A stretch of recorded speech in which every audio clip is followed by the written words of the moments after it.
وَأَنْتَ حِلٌّ بِهَذَا الْبَلَدِ، اے مصطفیٰ اس مکے کی قسم اس لیے کہ تم اس میں رہتے ہو. وَوَالِدٍ وَمَا وَلَدَ، قسم ہے ایک والد کی اور ایک ولد کی. نبی، اللہ نے نبی کی قسم، مکے کی قسم کھائی کیونکہ نبی اس میں رہتے ہیں، اور اللہ نے مکے کی قسم کھائی اس لیے کہ ایک والد اور ولد بھی وہاں رہتا ہے. اللہ اکبر. اچھا یہ تو ایک مشکل ہے نا، جہاں عظمت اہل بیت کی بات آئے گی وہاں علمی کوششیں تمام تر صرف کی جائیں گی کہ کسی طرح کوئی ایک اشارہ مل جائے اہل بیت سے ہٹ کر تو اس میں وہ ڈال دیا جائے. جی وَفَدَيْنَاهُ بِذِبْحٍ عَظِيمٍ، سورہ صافات. إِنَّ هَذَا لَهُوَ الْبَلَاءُ الْمُبِينُ سَلَامٌ عَلَىٰ إِبْرَاهِيمَ وَفَدَيْنَاهُ بِذِبْحٍ عَظِيمٍ. یہ 3 آیتیں ہیں، اور ہم نے ابراہیم کی قربانی کو ایک بڑی قربانی پر مؤخر کر دیا، ایک ذبح عظیم سے بدل دیا. تو کہنے لگے یہ ذبح عظیم سے مراد جنت کا وہ دمبا ہے جو وہاں کی گھاس کھا کھا کے اتنا موٹا ہو گیا تھا کہ وہ عظیم الجثہ ہو گیا تھا.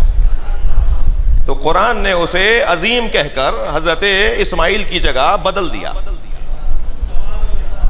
علی کو چھوڑ کر اگر کسی کو مانو گے تو شرمندہ ہو جاؤ. انت حل بہذا البلد ووالد وما ولد، اور ایک باپ اور ایک بیٹا بھی اسی شہر میں رہتا ہے.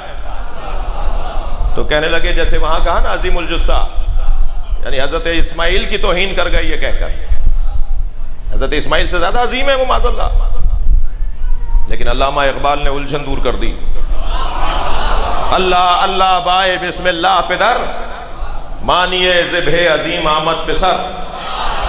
جو قرآن مجید میں ذبح عظیم کا لفظ آیا ہے وہ حسین ہے.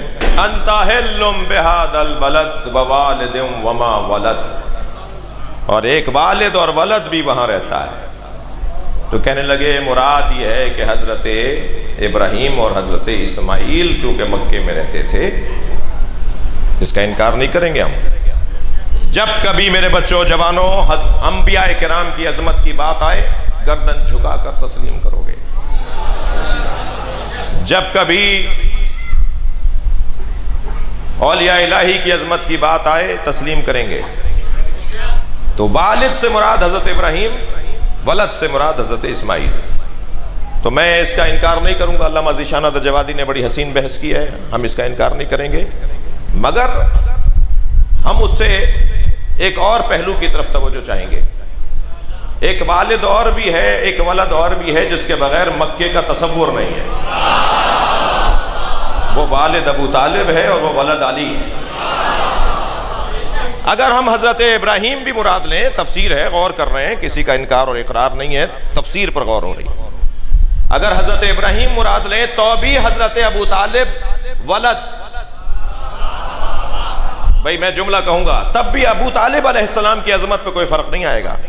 یعنی نبی کے علاوہ والد سے مراد اگر حضرت ابراہیم کو لیا جائے تو پھر ولد حضرت ابو طالب ہیں، اس لیے کہ ولد ہونے کا اقرار سب سے زیادہ اگر کسی نے مکے میں کیا ہے،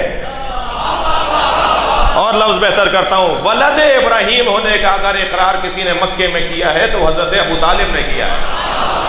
مجھے تو سمجھ میں نہیں آتا کہ مسجد میں جاتے ہیں تو درود ابراہیمی پڑھتے ہیں اللہم صلی علی محمد وآل محمد وسلم علی محمد وآل محمد وبارک علی محمد وآل محمد ورحم محمد وآل محمد کافضل ما صلیت وترحمت علی ابراہیم وعلی آل ابراہیم انک حمید مجید. جی درود ابراہیمی پڑھتے ہیں کہ ابراہیم اور آل ابراہیم پر بھی صلوات ہو. مسجد میں درود ابراہیمی پڑھتے ہیں، باہر جا کے کہتے ہیں ابو طالب کافر تھے. سب سے زیادہ حضرت ابو طالب نے اس جملے کو دہرایا ہے، الحمدللہ الذی جعلنا من ذریۃ ابراہیم.